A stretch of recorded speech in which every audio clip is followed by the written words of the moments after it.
Welcome, Monica. It is so good to see you today. Thank you so much for coming on the Psychedelic Mom podcast to share your work. You're a sister podcaster.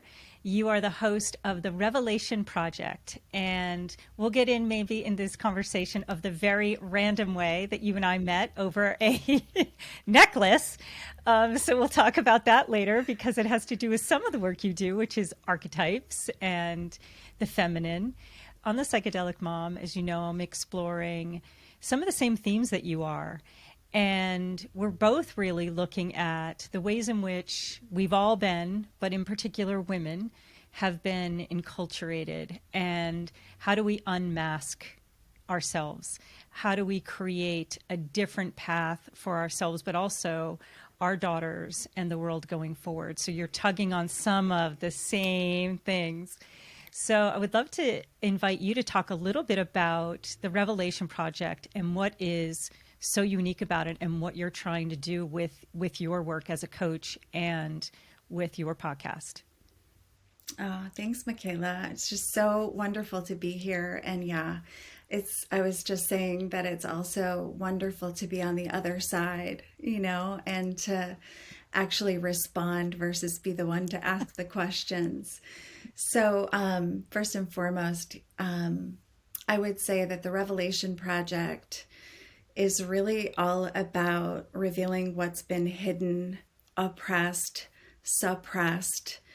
And when I think about, kind of how women are enculturated, it's to deny and forsake, right? Like all of the ways that we are the feminine face of the divine. We embody and are very much the feminine energetic of this world. And so from a very early age, we're microdosed these messages to stay small, to not step out of line, to suppress our emotions. And all of these messages over time actually create kind of a cumulative impact. And that cumulative impact is what I call the trance of unworthiness. And the trance of unworthiness has incredible implications when you think about conformist culture and you think about how from a very young age, a little girl is taught to perform her gender versus to actually embody the truth of who she is as a divine feminine being who is fully in touch, not only with her creative power, but her erotic power, her emotional power, her intuitive power, right? And so all of these aspects of her feminine energy system get shut down and clogged, and any of these words will do, right? But we all know that how that ends up looking out there in the world is that we then, because we've shut down those energy centers, we're not actually resonating at the vibration of our divine blueprint, and therefore the world that we're kind of like met with is one where we are then choosing, people who will then extort, abuse, objectify, right? Like all of what we've actually seen modeled to us. And so we're also in a time, Michaela, that I love to call, the Great Apocalypse, because it is a time of great revelation, right? And these times, I believe we all came here for a very specific reason at this very time, because everything that's happening is happening for us, and it's excavating and revealing these, illusions that have kept women and kept men as well from expressing their divine nature, and that true kind of feminine energetic that really needs what I will say is the most important force to liberate in the world at this time. Whoa, so many threads to pull on there, because I'm in such not only agreement, it's the felt sense of what we both lived.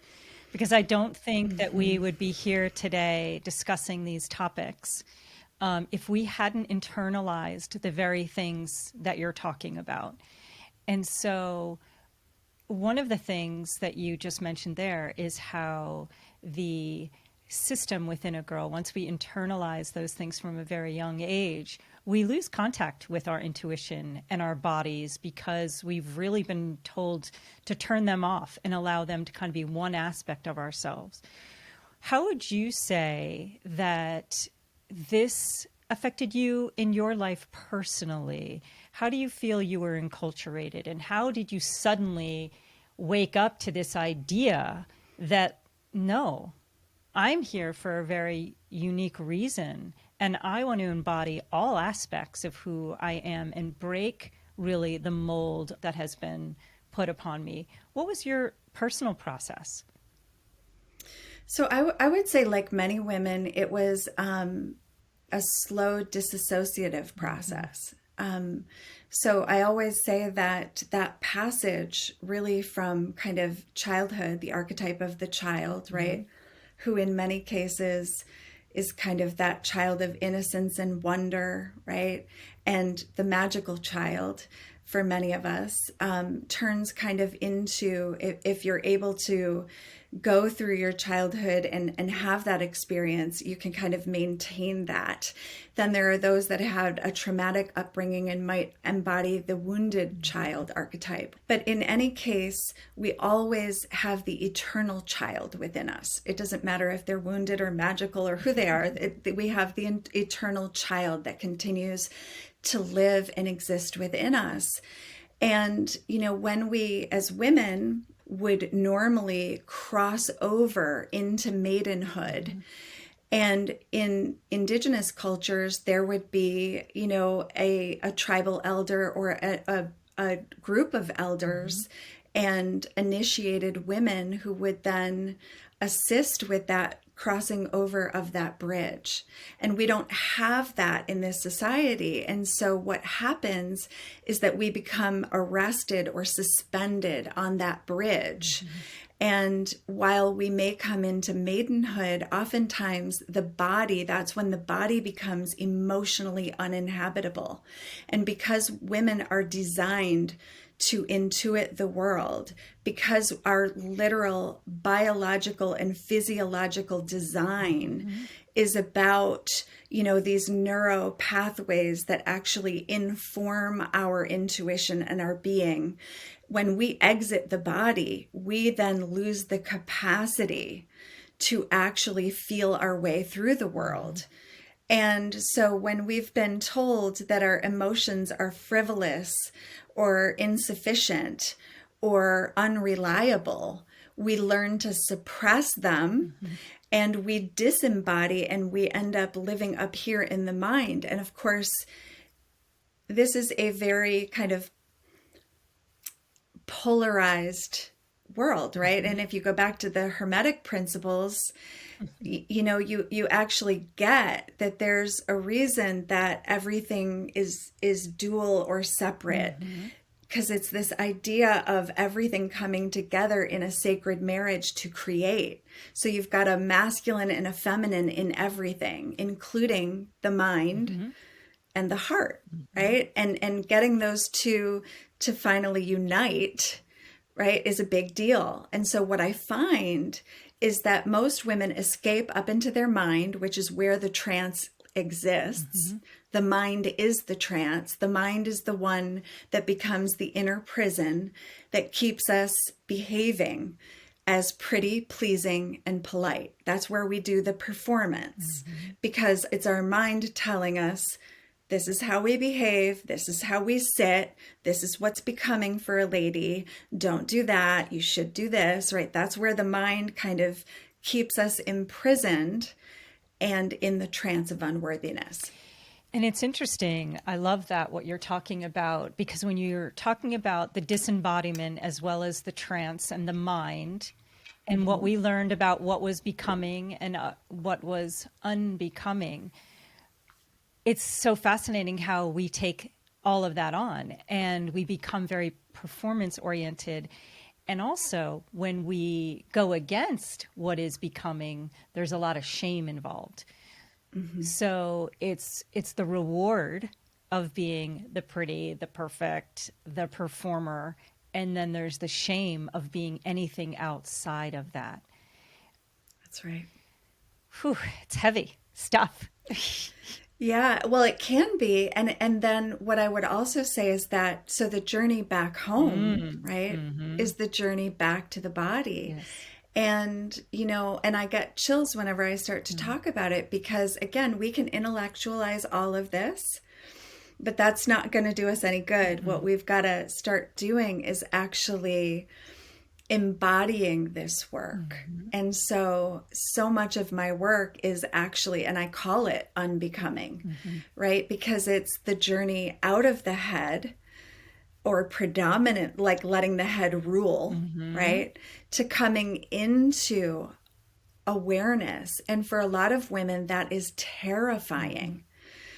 So even to allow yourself to feel again, and where most women get triggered isn't with feeling bad, because they're used to actually feeling rather depressed.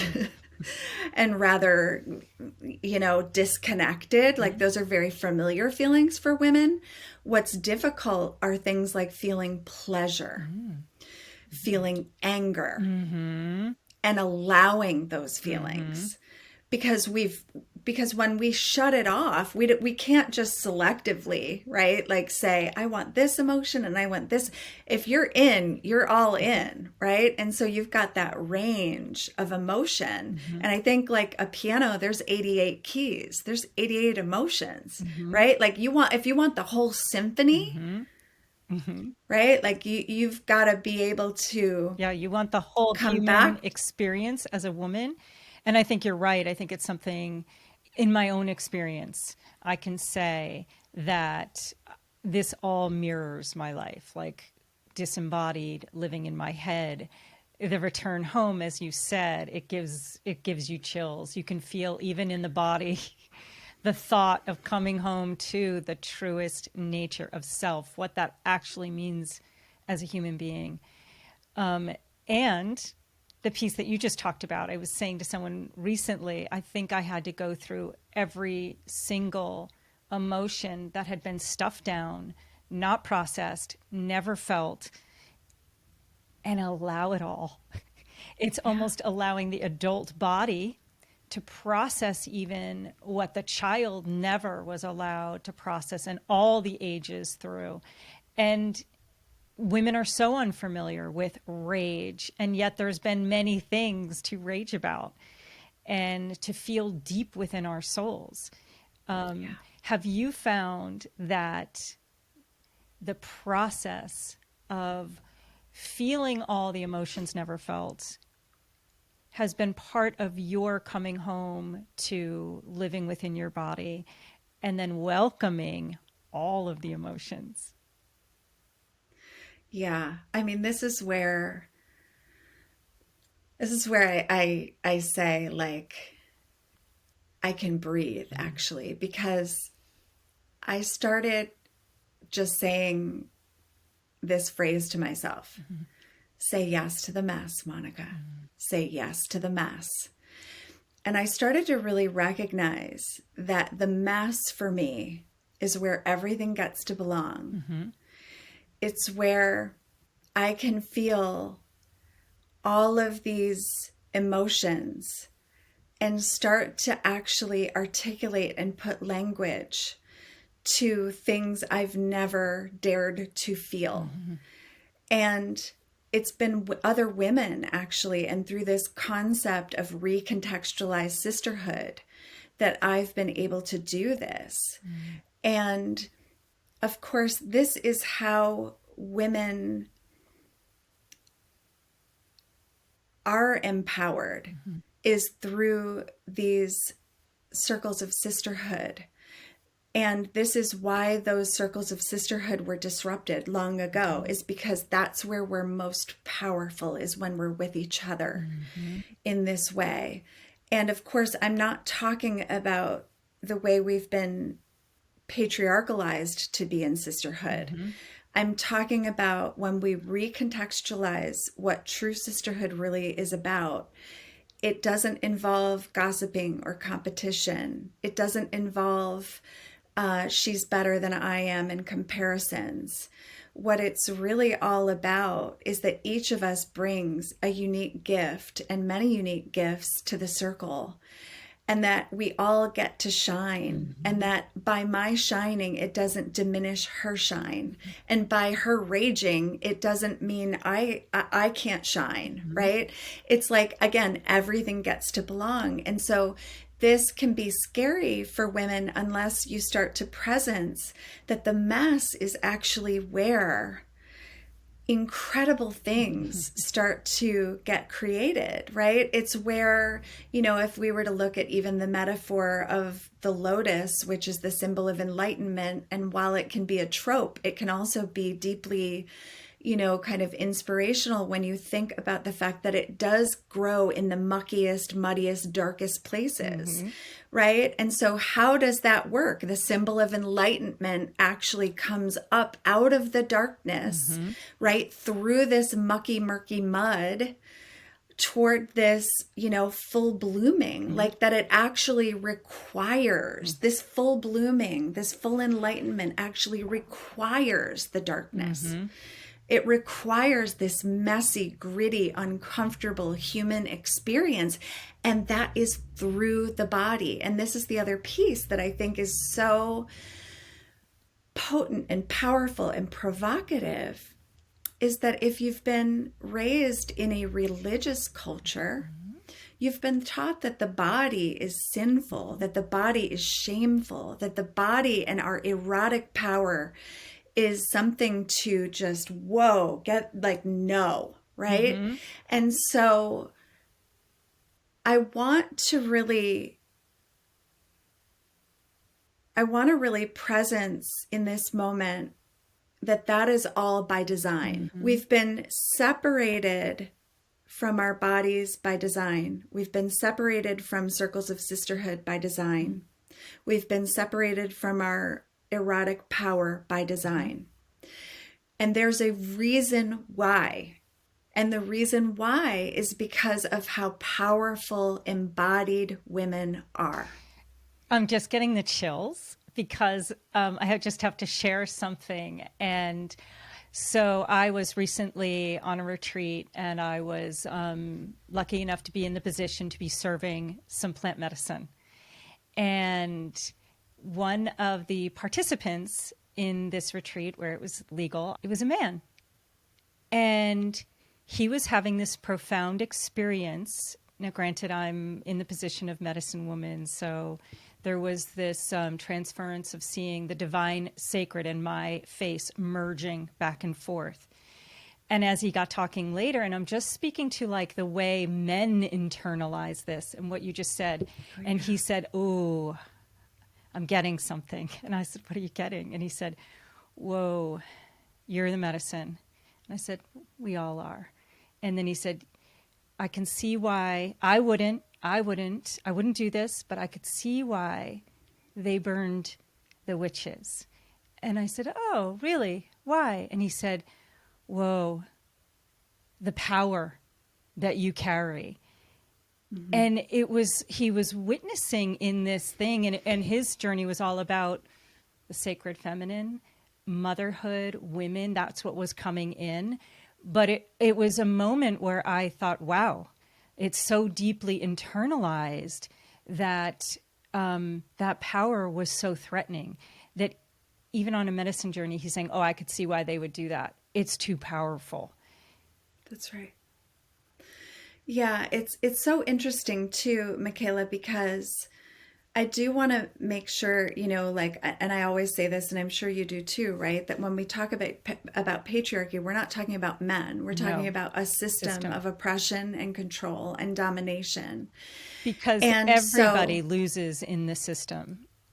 everybody loses. And I also want to kind of go back to this erotic power because, as I had talked about before, right? Like if we were to go back to Hermetic principles, it's this idea of like as within, so without, right? And that there's this microcosm and this macrocosm. And so therefore, kind of like how you internalize or see the world and where you're at in terms of your kind of belief system within yourself is how the world will actually occur outside, right? Because we're manifestors. We're incredibly powerful in that way. And so when we talk about doing the inside work, it's actually so the outside, the exterior shifts, right? And then we get to say like, it's a miracle, right. But the miracle occurs in here first, right? Yeah, I want to just slow down on this because I think this is like so important. This aspect of what is within. So it's the law of correspondence in the Hermetic text for anybody that doesn't know.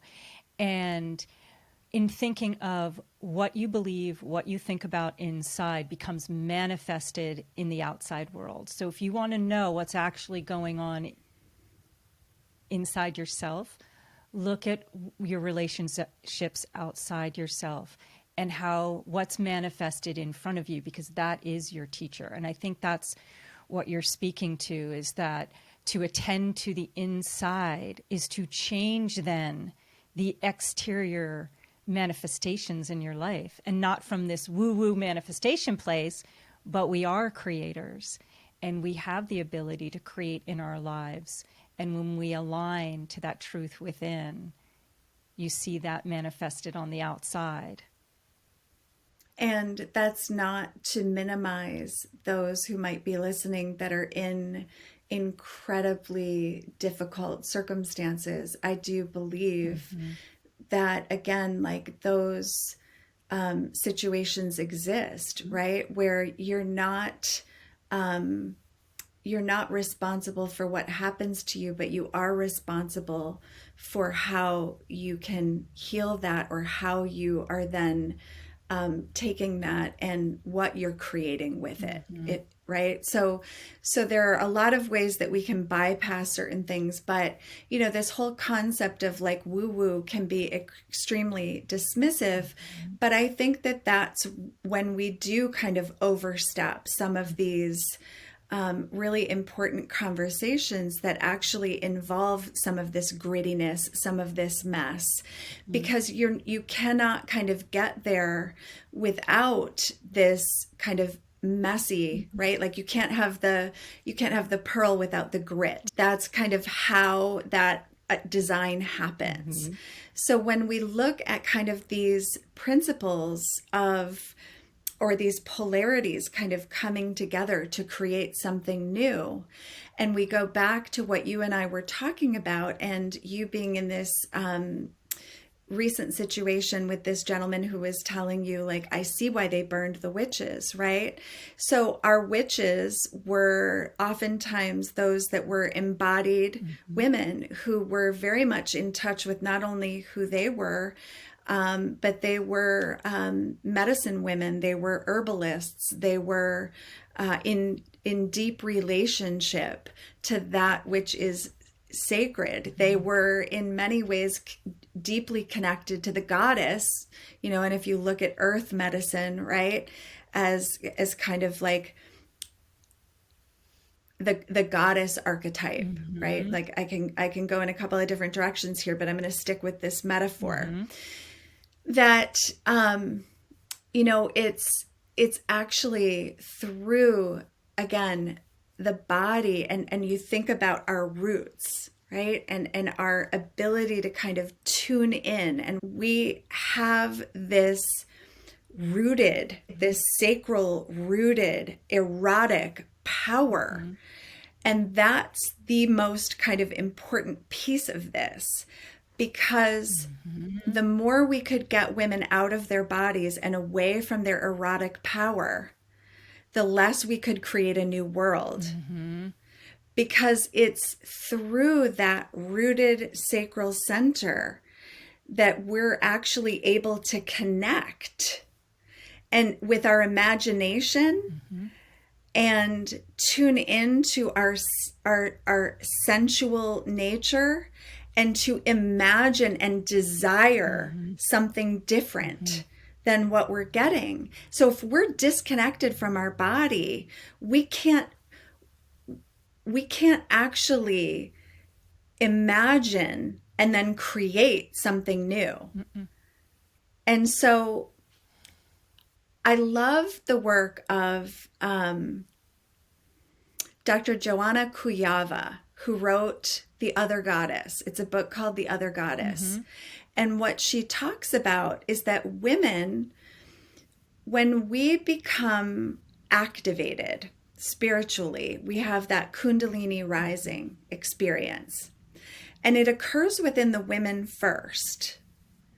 And it's actually through the act of sex with a man that we initiate men. So women need to first be initiated with this energy, and then we can initiate men. But it's not the women that choose to initiate the men. It's the energy that chooses whether or not it's going to initiate men. And so in a strange way, right, the more we disconnect women from our erotic power, the less we can have initiated women, first of all, right? Because then this Kundalini rising experience doesn't happen. And there's a lot of theories about, why we've been disconnected in so many different ways. But when we kind of really get to the root of it, right? When we really, really get to the root of it. And I love that expression, Michaela, because it's the root, right? The root chakra, it's the root of it. It's the root. When you even think about how we in allopathic medicine treat people, we don't go to the root of the problem. Right. We just put a Band-Aid on it and we continue to keep the status quo in place. So, again, like this whole root and rootedness and rooting in the body and kind of like really activating that root energy is what actually creates that sacred marriage within first, because it's really that divine masculine and divine feminine within me first that has to unite and marry within me for me to become the sovereign woman, for me to become who I'm really meant to be in my divine blueprint here. And Dr. Joanna Kuyava actually talks about Jesus and Mary as the archetypes of that masculine and feminine on the outside that created that sacred marriage. But of course, most people, again, patriarchy made Mary Magdalene into a prostitute versus who she really was, which was Jesus's equal, Jesus's co-equal partner in love, who were actually, right, like had that kind of energy happening. And so they both had to have that energy within first. So it's like where I really see what's happening right now. And the reason I'm so passionate about this is because as a coach, to help women come back into the body, that is the antidote for this world, this upside down world we're in, is the feminine and getting women back into their body. And so it's by teaching kind of this embodied feminine leadership, because we can lead with our heads all day long, but until we actually get into our bodies and feel what it feels like to be tuned in and turned on, that's when things really start happening. So how do you teach somebody who is disembodied to root back in their body and to be tuned in and turned on so that they can feel that energy, full self, full sovereignty within? And also, I'm going to piggyback another question. Do you believe that sex is the only way to have that Kundalini awakening. Okay. So if you want to No. touch on those two questions, yeah. Yeah. Well, in fact, you don't need sex at all to have the Kundalini awakening.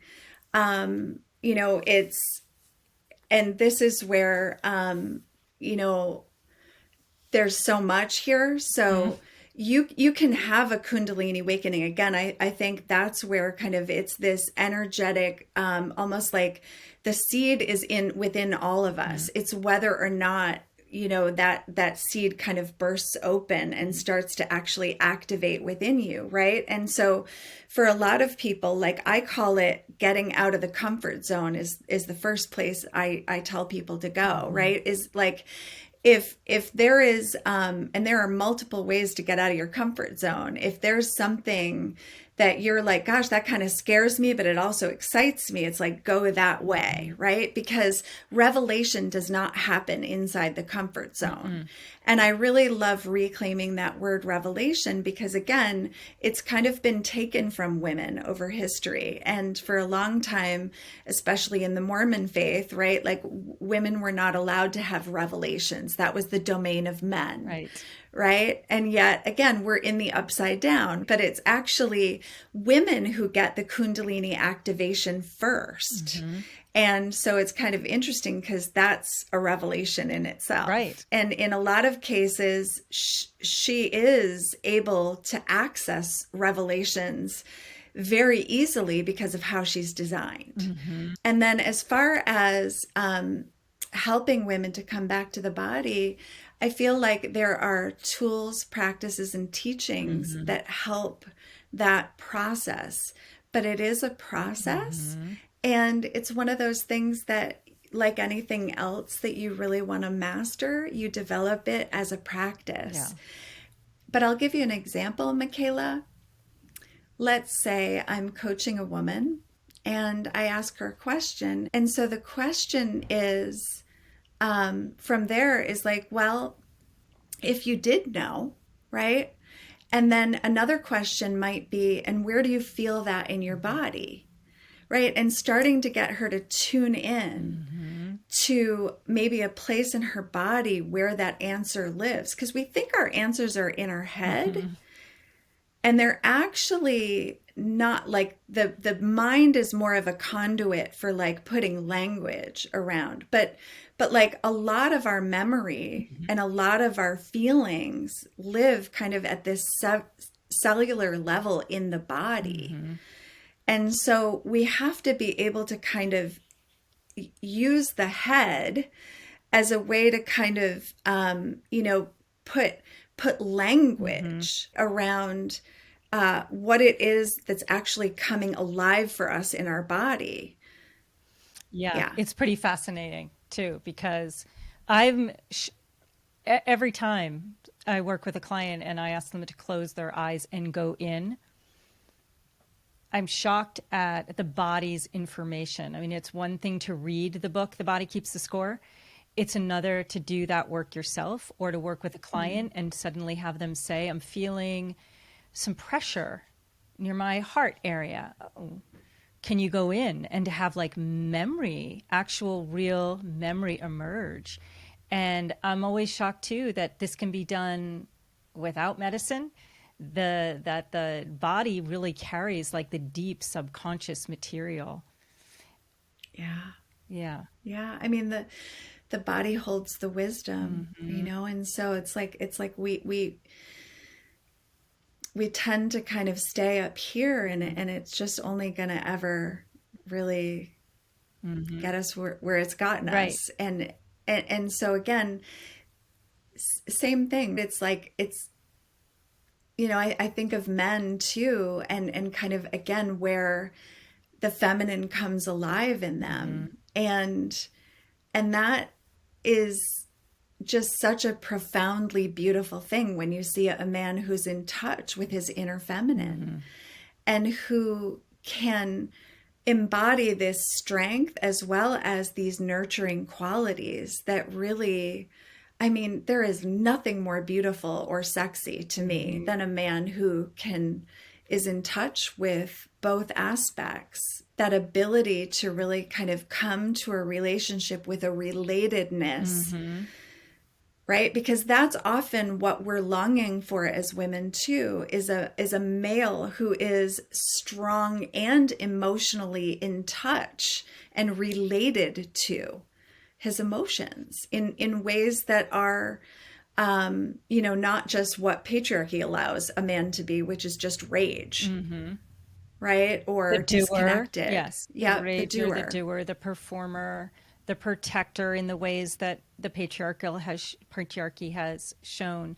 Also, it is men going through this exact same process of going into their own Yes. bodies, where the memories lie, where the enculturation lies, where all the masking and ego lie, to again kind of, it's funny because a lot of times this idea of awakening and coming back to self seems like it's just like a beautiful process, and it is, but it's also first starts, I think, as a destructive process. In a way, it's deconstructing oneself Yes. to then have that revelation of the truth of who we are, and then to embody that truth. Like it's very unbecoming as it's happening, I you have to know? say, there was, not to switch gears here, but I was having a shower for my daughter. And I wanted to do it a little differently. I wanted to do it not as traditional kind of baby shower that was going to be baby gifts and very commercial. So I had read about the mother's blessing, and it's really Okay. focused on the mother versus like the baby. And it's really about sisterhood. But what was really interesting is I could feel one foot in the emergence of something new and doing something different, and one foot in the traditional of like what a baby shower is.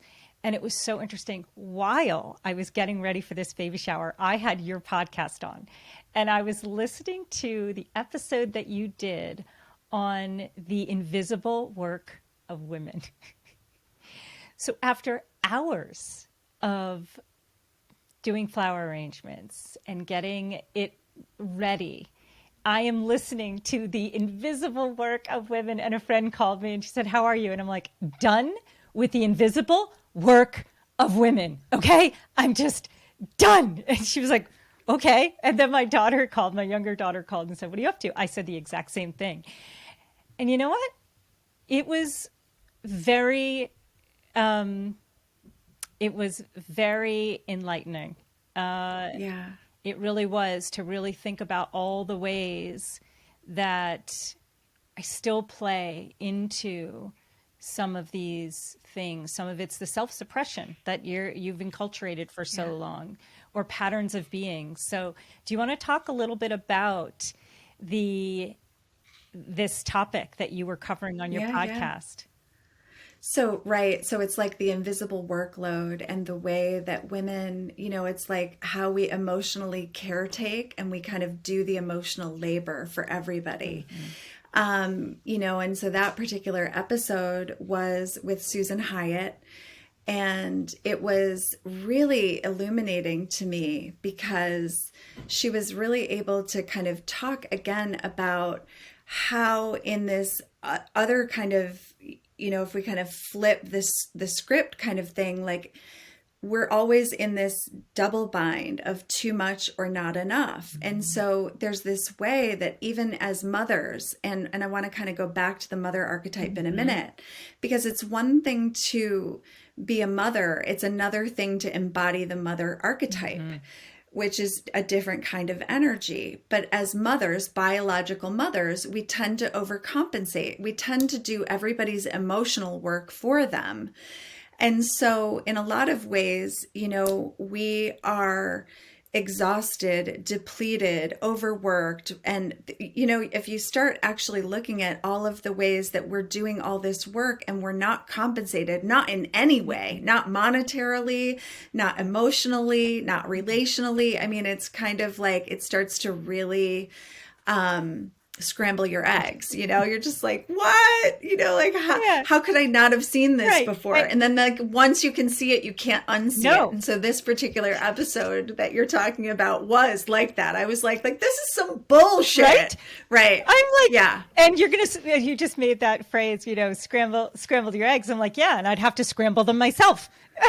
Yes, exactly. It's just like, it's like kind of like that book, like Unfuck Yourself, right? It's like, this is the way that we unfuck ourselves as women because, and also just to not forget to laugh because, Totally. because as you're going through this stuff, it's so upsetting that you just have to like bring levity and laughter as you kind of make your way through it. Well, as I was doing it too, I was laughing in the conversation. Like when I was even saying that I was done, I was being so dramatic about it. And I was, but it was a real moment of, again, leaning into oneself, like pausing and saying, what am I doing? Who am I doing this for? What does this have to be? What have I been told that this needs to be? And where do I fit into that? How do I rechart how I want to do things? And you talked about the mess. The mess was never really allowed, It wasn't allowed. I mean, I was raised to really just create the perfect family, create the perfect home, look perfect, do things that go along with that story. And That's right. so when you find yourself doing it, even consciously, actually, I was like conscious about what I was doing because I was even in the midst of this trying to make a different decision and yet still the pull of this structure. This trance. Okay, so and this is a perfect segue kind of back to the wounded maiden where we began, right? Because all of this behavior of the pretty, perfect, pleasing, polite, performing is the wounded maiden. Now, let me be clear that the maiden archetype, right, is like in the lifespan of a woman, and we could talk archetypes all day long because I love it so much. But if we were to look at just the feminine archetypes from this one perspective, which is child, maiden, mother, crone, or you could replace crone with wise woman if that word bothers you. But I've really started to realize that crone is, such a, it's such an honoring word. It's just, again, through the lens of patriarchy, it's just become a bad word kind of for women because, of course, we associate it with losing our youth. Now, here's back to how we're conditioned. We're conditioned to hold on to our youth at any cost. We're conditioned. So in a healthy maiden archetype, that maiden who is my daughter right now, who's off to college, right? The world is her oyster. That is the maiden. The maiden is fertile with possibility. She is filled with wonder. She knows that anything is possible. She has all of this strength as well as creativity, right? That she's just ready to like blossom. So she's kind of like the bud, right? She's like this bud of innocence and curiosity, and it's infectious. Everybody loves the healthy maiden because she kind of exudes beauty and possibility and potential, right? She is the germinating seed, right? So think about what happens to the bud. Have you ever had a rose that then never blooms and just kind of dies before it ever has the chance to fully bloom? That is what we do in our culture to women. We keep them. We want to keep them in maidenhood and not initiate them. So they become obsessed with youth and their appearance and how big their lips or their butts are, right? And they start to become bitter. They start dying on the vine. They start to actually become resentful. And they start to actually kind of like, this is where the resignation and the cynicism and like, this is just the way life is. It's like she's got all of this unrealized potential. And so if we were to look, and this can be upsetting for some women who might be listening, and even men, a lot of our mothers who raised us were patriarchalized mothers or wounded maidens who never got to fully actualize who they are. And they ended up doing all of this invisible labor of women. And it's no fucking wonder why they're so resentful, right? Is because they basically never got to truly live. Okay. And here's the other really, really important part about the wounded maiden. She's not worthy and she doesn't know her value. So what happens when we're initiated properly into the archetype of mother is that we start to understand, this is where we start to say yes to the mess. This is where we understand that our ego doesn't belong in the driver's seat of our life. We put it in the back seat. And we start to realize that if we have some wounded parts of ourselves, usually back to, this is where the eternal child in doing this work of kind of coming back to these child parts that never got a chance to heal, this is where we get remembered, right? And so we go from this fractured, wounded maiden place where we've been hanging out, right? Which is where I heard you were, and I certainly was there too, right? Totally. It's like where we stop performing and we start to actually become the true adult, the initiated woman who is now in this archetype of mother, which has nothing to do with being a biological mother. What it really has to do with is claiming our sovereignty and knowing our sufficiency. And when I say sufficiency, I do not say perfection. It means sufficient. I am sufficient just the way I am. I don't need to fix anything. In fact, there's nothing about me that's broken. There's no, like I'm saging. I'm beautiful. I've earned every line on my face, right? Like, this is where we actually claim wisdom in the Sophia century as, you know, like I always loved like knowing this about wisdom. Like if you really look back at the archetype or look at wisdom as Sophia, right? Like the archetype of Sophia, and there's a whole story there I won't go into, but you often see like the goddess of wisdom represented in Athena, right? And she's always accompanied by the owl.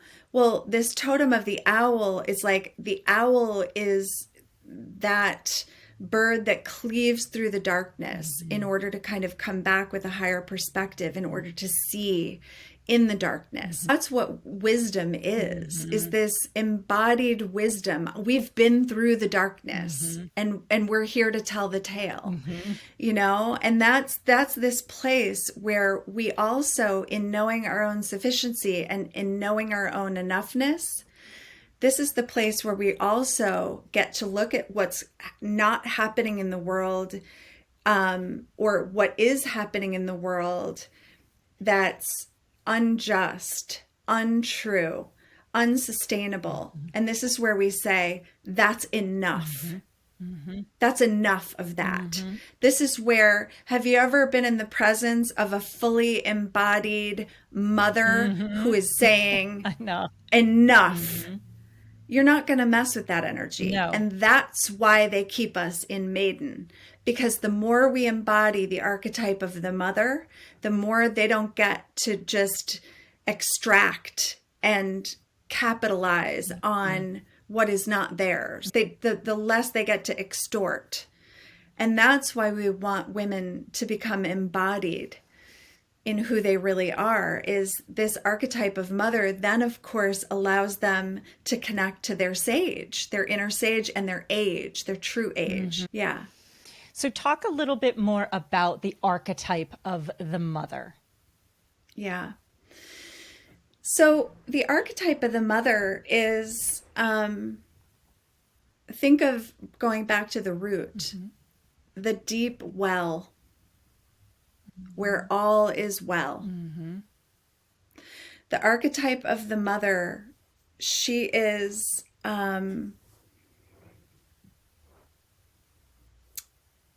she takes care of her own self first. She fills her own cup first. Which is interesting because we've been taught to do the complete opposite, is to fill right. everybody else's cup first and barely have time for your own. So that we have nothing left. Yeah. That's right. Mm-hmm. And so the true secret of the mother archetype is to tend to herself Mm-hmm. first. Mm-hmm. So the way that you get to this archetype is by doing the inner work, is by going within Mm-hmm. and tending to the voices of the inner child Mm-hmm. and to the voices of the wounded maiden who are having a tantrum because they were never seen, heard, or acknowledged. And this is where we start to actually understand how to parent ourselves in the way that our own adult but uninitiated parents were never able to tend to us properly. Mm-hmm. Right. And let's also give our parents a little bit of grace here. Definitely. Because they did the best they could with what they had. But we're in this great age of revelation now. And now we're being invited to do this inner work and to learn how to reparent ourselves. And really, reparenting is another word for bringing these fractured and disembodied parts or these disintegrated parts to reintegrate them. Yeah. Yeah. And I also think reparenting goes back to the other word you used, which is remembering. Because it really is, once we reintegrate all those parts, it's the remembering of the truth of who we are. And again, like you said, giving grace to all the generations that went before us, because, you know, as Einstein says, you can't fix a problem with the same level of consciousness that created the problem. And one of the things that I've been talking about a lot on the Psychedelic Mom podcast is, unless we wake up, these systems, they just self-replicate again and again and again. And so part of that is the responsibility that we have now to do this work, to go inside, to try to change some of the patterns of the old. And I know for me, and I'm curious for you, part of this process for me definitely started in motherhood, but then a deeper kind of place where I also feel like a lot of this work happened in my own new initiation and coming to the truth, and even knowing that I had these parts inside that needed to come whole again, was through earth medicines. And we were just talking about the mother archetype, and I think of also Mother Earth.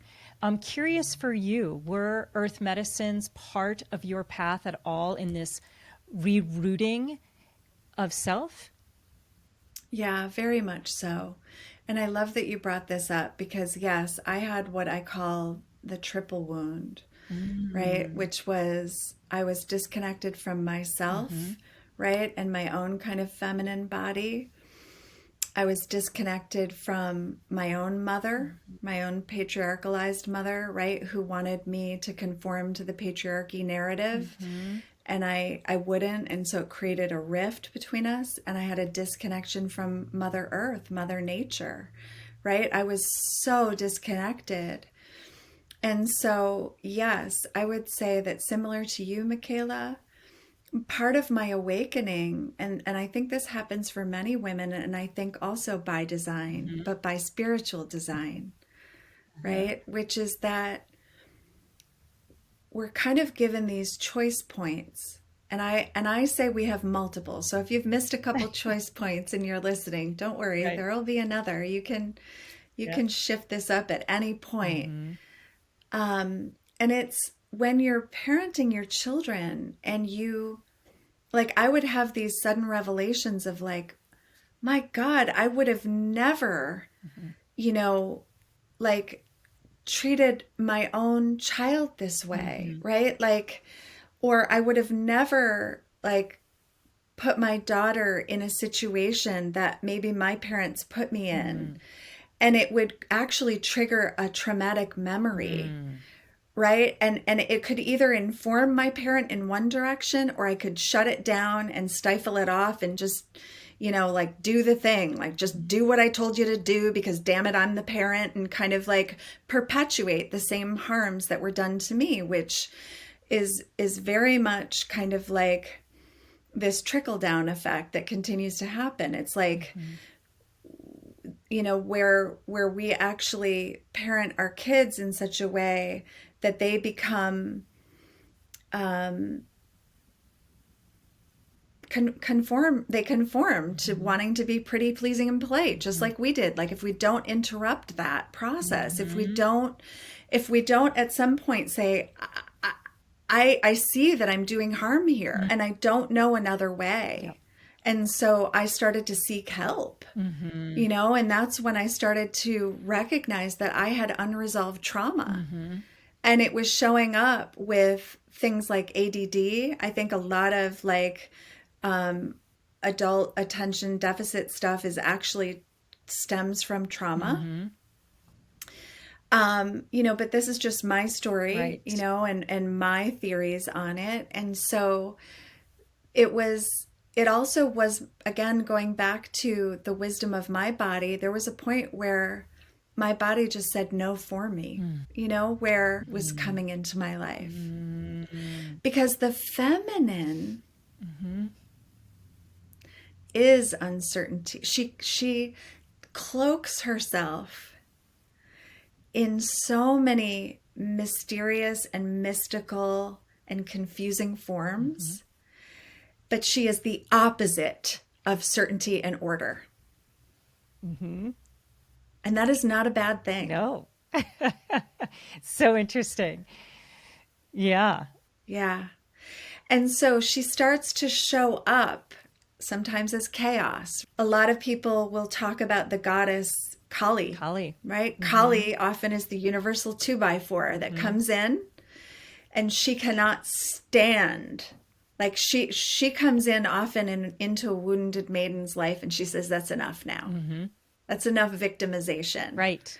And that's when she rips off. They often show her with the head, right? And what the head is, the decapitated head is the ego. Yes. And she says, it's time to throw this ego in the back because you are not just this human form. Let's get to your divinity now. Right? And so she's all about the destruction of the ego. And we need the ego, right? Yep. But it's more about reorienting the ego to its proper place. Right? Because it's not meant to be in the driver's seat of your life, because the ego, right? The ego wants to appear a certain way. The ego does not want people to know that you're imperfect, that you're not exactly right, that you're not, right. And the ego wants to accumulate so that it can appear right what it's not. And what the goddess requires is authenticity.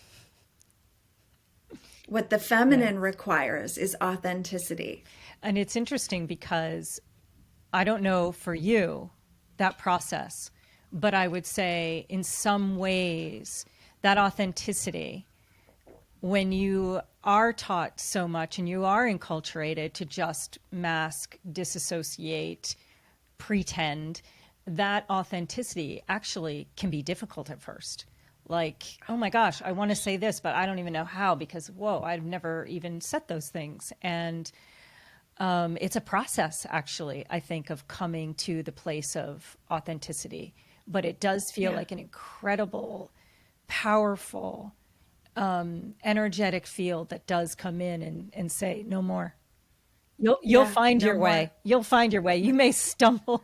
You may fall a dozen times, but yes.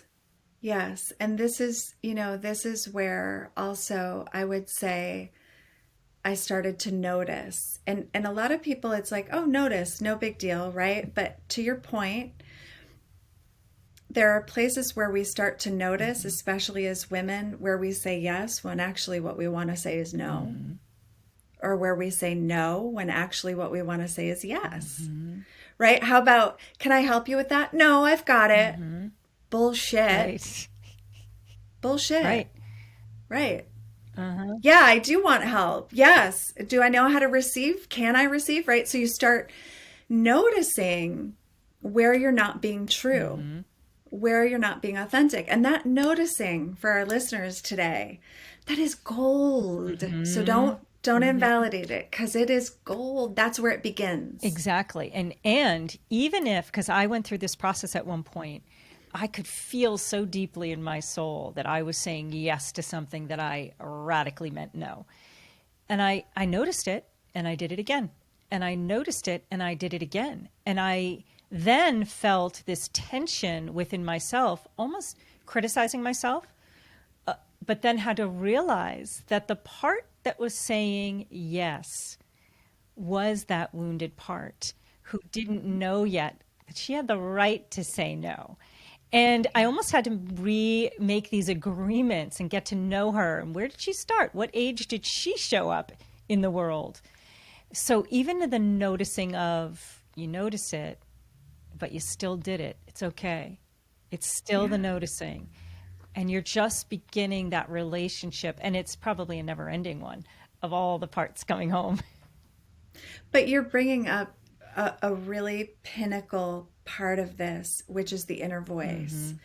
Because the second thing that kind of happened when everything fell apart was I went to see a shaman, and I'll never forget. First of all, if you had told me, right, because this was also the beginning of my journey, because in addition to all of these other things, I was in a health crisis at the time.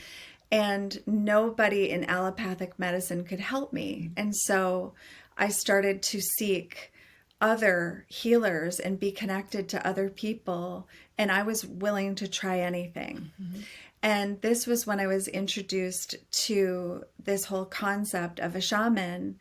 And of course, and now I'm on the shamanic path, which is so interesting to me because, again, it's just like where these doors end up leading us is just so profoundly incredible. But I'll never forget, I think I was expecting him to be like in some like, robes or whatever, right? And I show up and he's got like a vest and hiking boots on and Patagonia like hat or whatever, and he's like, how can I help you? And I was like, well, I heard you're a shaman, and blah blah blah. And he started to work with me, and he said, you know what, Monica, he said, we can do our work today and I can help you. He said, but I want to ask you a question. I said, okay. And he said, do you talk to your loved ones the same way you talk to yourself? And I said, I kind of knew what he was inferring. So I was like, I don't really think I speak to myself poorly, I mean, I kind of shuffled through the question. Right. It wasn't until maybe 2 days later that I was walking out of the grocery store with a grocery bag, and the milk had leaked and bottomed out, and all the groceries fell like right in the path of the cars, that I heard the voice. No, like really. And the voice was like, you stupid idiot. Can't you do anything right? Like it was, and once I could hear it, then I couldn't unhear it. Then I was like, oh my God, make it stop. Like, and I had this revelation that I had been abusing myself verbally for years. I mean, since I was little. I mean, it was like we internalized these voices.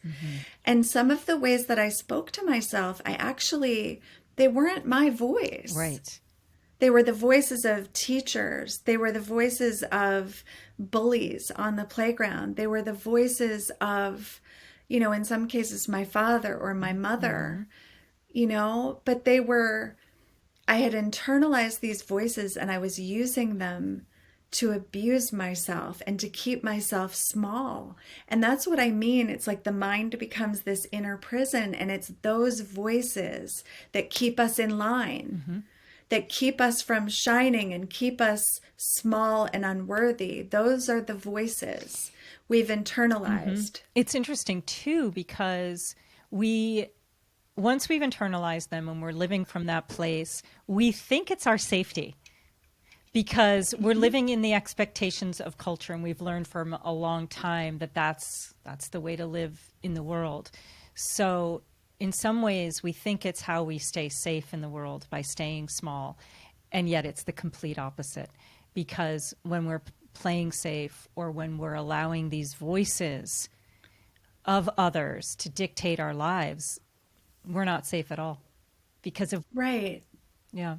We're not safe. And part of it is, I think you come into this place in your healing process where you're able to hear the voice, and you can kind of realize that that voice might be offering like a 2% truth in that moment, but it's not the truth. Right. That you start to interpret the voice differently, or you start to be the voice of, oh, hey, like as if you're talking to a wounded part that's like, Right. like, hey, enough of that, where I'm actually able to get in there and see it for what it is and be like, all right, enough from you. Now let's actually like build her up. Like I've found myself actually talking to myself like, you got this, Right. you got this, girl, like, and that's where we interrupt some of these habitual ways of being and start to bring in these new practices, new voices, new tools to disrupt the trance, to disrupt the trance of unworthiness. And here's the thing, is it's not about no longer ever being in the trance again. It's about recovering faster and not getting taken out of the game of life for, for me, it was months and months, right? So as I continued to practice this work and disrupting the trance and getting better at kind of stepping and more fully embodying the truth of who I am, right? And what you said, it's like, I have the right to be messy. I have the right to nominate myself for opportunities. I have the right to, receive a huge paycheck. I have the right to, right? Like, I mean, anything you can think of, but it's interesting because even going back to the conditioning of a mother, right? How about I have the right to have my own sovereignty, my own truth, to have an identity outside mother. Yes. It's a big one. Yes. It's a huge one. And I have the right to be an imperfect parent. Totally. And I have the right to save up for therapy for my kids because they'll need it too. Right. I have the right to say, I did it wrong. Whoa. I repeated some enculturation and I'm sorry, and own it. And own it from a place now of not from the place of shame, owning it from the place of power. And accountability. Yeah. And love, really, like love. These aren't things I want for you. This isn't a way to live an empowered life or to feel the truth of who you are. And I'm sorry for ever doing anything that didn't allow your full sovereignty, truth, and actualization in this world so that you could be exactly who you were born to be. Yes, I love that. And it's so true and it's so powerful. And yes, to all of what you said. Yeah. I'm thinking of my own daughter, right? And now she's 20. And there was a lot of messes to clean up. That new tool about the inner voice when I did, which was very early kind of in my healing journey, was being able to then turn to my daughter and recognize that because of my daughter, I could actually, for the first time, relate to the inner child that was me. And all of the ways that my daughter kind of represented this holographic picture of myself, right? And she looked just like me, which I'm sure is also by design. Because, I could, for the first time, have compassion for that inner child that was me. And for the longest time, whenever anybody would bring up the inner child, up until this point, I was like, it seems so self-indulgent. And so all of these things, as we say yes to the mess, begin to kind of make sense. And I feel like everybody who's listening today is kind of somewhere, right, in their own journey where hopefully they can relate either to what we've been talking about. But I would say that, Michaela, it's never ending, No. right? That's the good news and the bad news. Exactly. You know? And I'm thinking of two things. One is, you know, even your own enculturation, whether that's a religious background, whether it's a belief system that then maybe you started your children on. It's like, oh, wait a second. There were things about that even. Let's re-examine these things. And then the other piece that you were just talking about is you're always somewhere on this journey and it's never ending.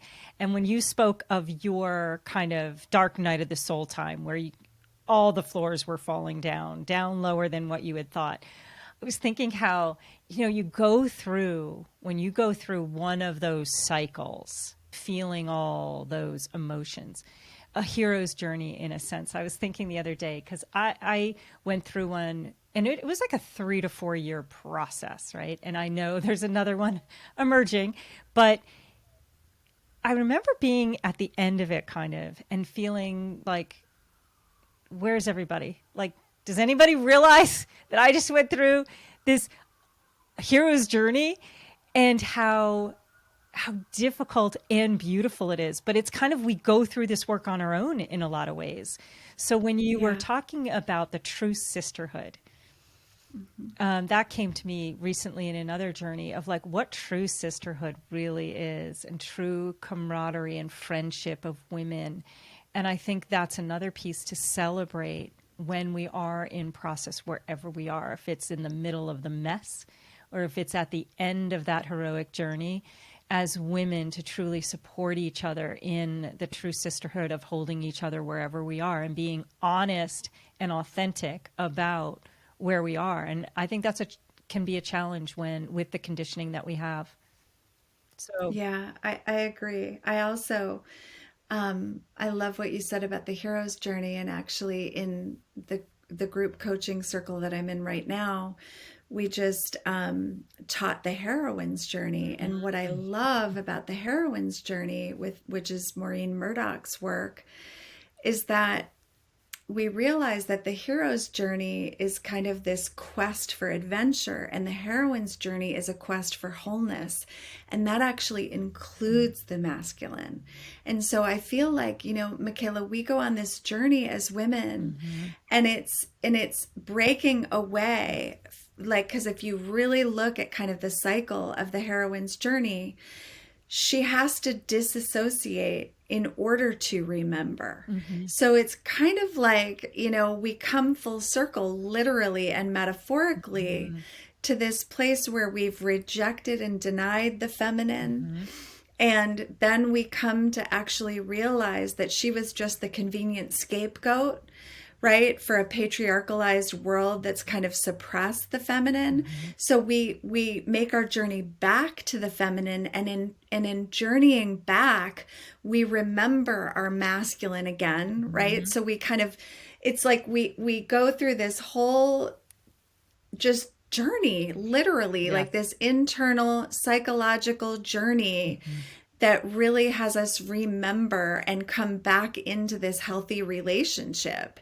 And that's where that sacred marriage of that masculine and feminine occurs. But I think the very first part of the journey for women is this feminine piece that's been hidden and missed and suppressed and denied. It's like surfacing her and revealing that feminine archetype in our lives is like what the antidote to this upside world is. Like the medicine is the feminine. Yeah, I believe that. And it's interesting, you know, there's a lot of talk about the feminine rising, and I was recently in a group and there was some talk about the divine feminine rising. And it was interesting because I thought to myself, really the divine feminine rising, is it rising within each of us? It's not an idea. It's not, it's deeply something, it's a journey within that we all need to reclaim that within. So the disempowered parts of myself, in the process of becoming empowered, that's the feminine rising.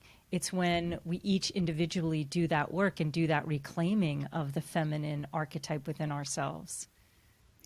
And I know you'll appreciate this because of how you think, Michaela, but it was again through Joanna Kuyava's work that I came to realize at a deeper level that, it was really when the Gospels of Mary Magdalene were excavated that, because back to as within, so without, right?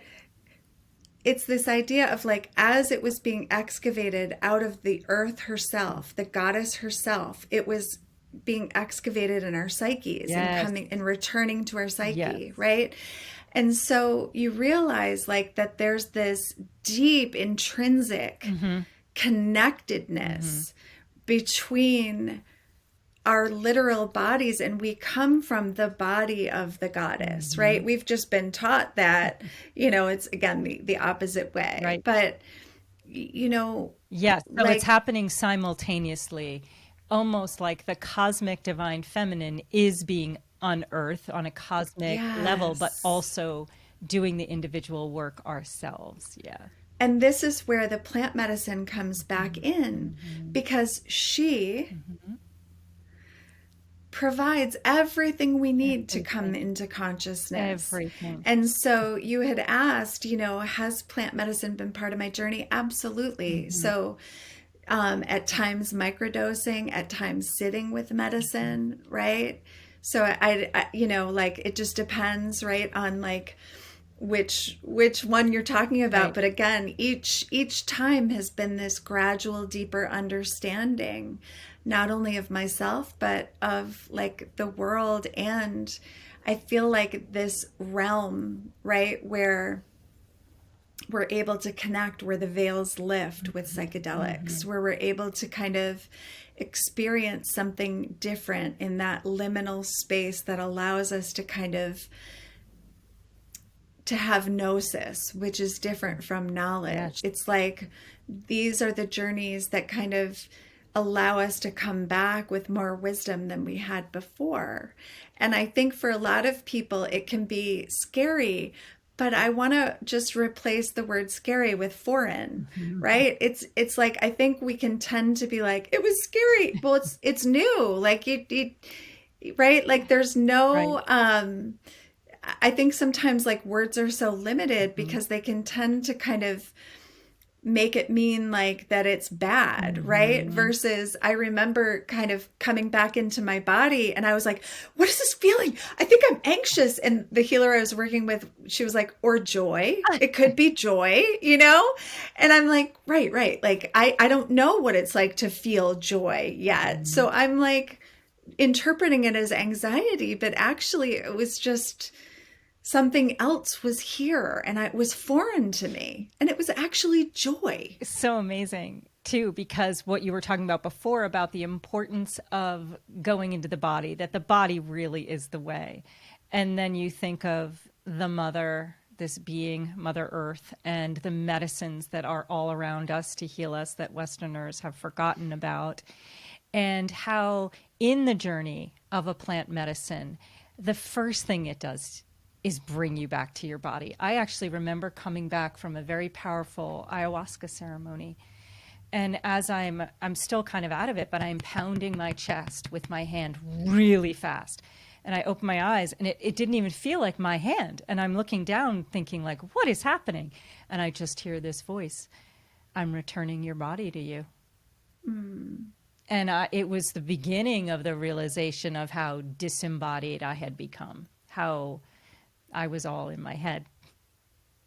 And so that I mean, that gives me chills because I don't think we realize, right? Until we have these experiences, it's kind of like that hindsight. I was talking about this earlier with somebody. It's like realizing, for example, that I didn't know really that I had been traumatized, that I didn't recognized that it had been all in my head because that's all I had ever known, or at least since I was very young, right? But at some point, I just turned it off. I just numbed out so that I could survive. And that's what we all need to remember, is that we did the best we could, and we're here now, and we survived.